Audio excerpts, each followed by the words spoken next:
Welcome to This Explainer. Today, we're unraveling a pretty fascinating medical mystery.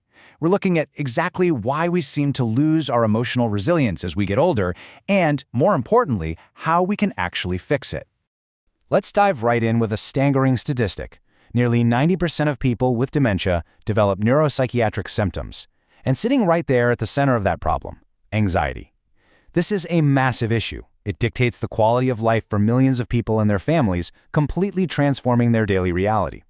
And as we're going to see, this profound emotional shift is deeply tied to how our brains rest, specifically to sleep. Here's our roadmap for today. First, the aging and anxiety link. Second, the overnight reset button. Third, the negative feedback cycle. And finally, rebuilding your deep sleep. So, part 1, the aging and anxiety link. Now, you might actually recognize this pattern in yourself, or maybe in a loved one. What we're talking about here isn't just, being stressed out. These are the physical symptoms of your nervous system being completely stuck in a state of low-grade alarm.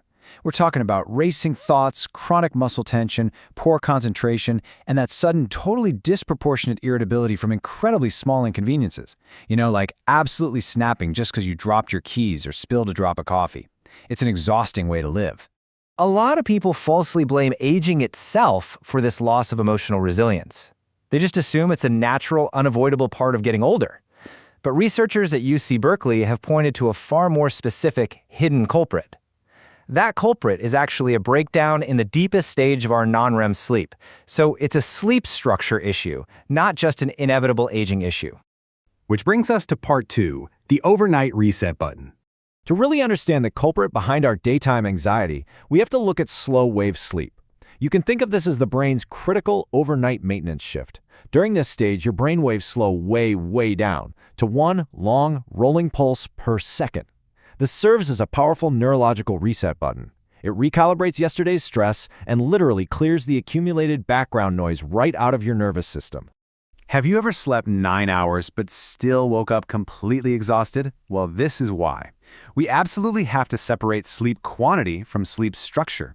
More sleep does not automatically equal better emotional recovery.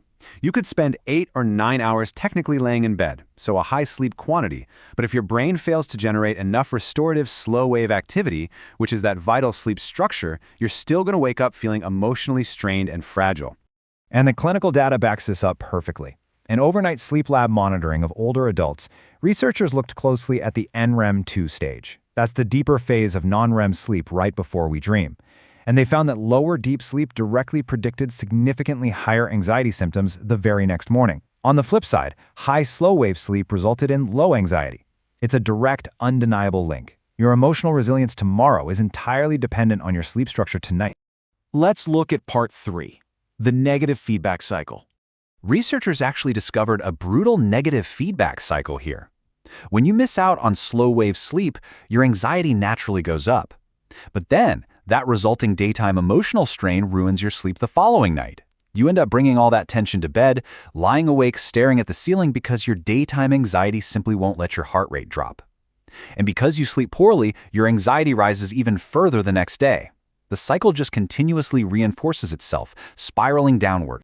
So why does this slow-wave sleep actually diminish as we age? Well, brain scans over a 4-year period revealed an atrophy connection. Physical regions of the brain that handle emotional control, like the fear-processing amygdala and the insula, actually shrink with age. And that specific shrinkage directly reduces the brain's biological ability to generate those crucial slow waves. In fact, over those 4 years, the adults with the largest drop in slow waves also had the highest clinical anxiety. The crucial point is captured perfectly in this idea. Brain shrinkage didn't cause anxiety directly. It caused anxiety by stealing deep sleep. The physical aging of the brain robs us of our restorative nights, which in turn completely destroys our emotional regulation during the day. This leads us to part 4, rebuilding your deep sleep. Thankfully, slow-wave sleep responds incredibly quickly to daytime habits. And since this deep sleep decline actually begins as early as our 30s, we really need to take action now. We can use 5 specific, actionable steps to rebuild the exact conditions our brains desperately need for that structural overnight recovery. Let's break them down. Step 1. You need to get outside within 30 minutes of waking up. This anchors your circadian rhythm by regulating melatonin and cortisol. There is a surprising fact from the research to keep in mind, though. If you consume a diet high in seed oils, be a bit cautious of peak midday sun exposure to avoid skin sensitivity. But generally speaking, that initial morning light is absolutely vital for setting up your sleep architecture for the coming night. For the second step, we need to lower the stress chemistry. You have to realize that your nervous system doesn't have a simple off switch. It operates much more like a dimmer. You have to purposefully lower that dimmer with quiet transition periods. You can't just sprint through your day and then slam into bed. Try spending 10 minutes writing down your worries to just get them out of your head. And use gentle stretching or slow breathing to physically shift your body out of that fight or flight mode. Step 3 is absolutely vital. Protect the first half of the night. Did you know most of your slow-wave sleep happens before midnight? The heaviest portion of your emotional maintenance shift happens early. Therefore, you must keep your bedtime consistent and rigorously protect those pre-midnight hours from heavy meals, screens, and especially alcohol. Alcohol isn't just a disruption, it's a massive suppressor of the exact slow waves your brain is starving for. Moving on to step 4, we need to incorporate daily movement. Gentle, consistent movement, like taking a short walk right after your meals, will help your body naturally lower stress hormones. The physical act of walking actually helps metabolize the cortisol floating around in your bloodstream.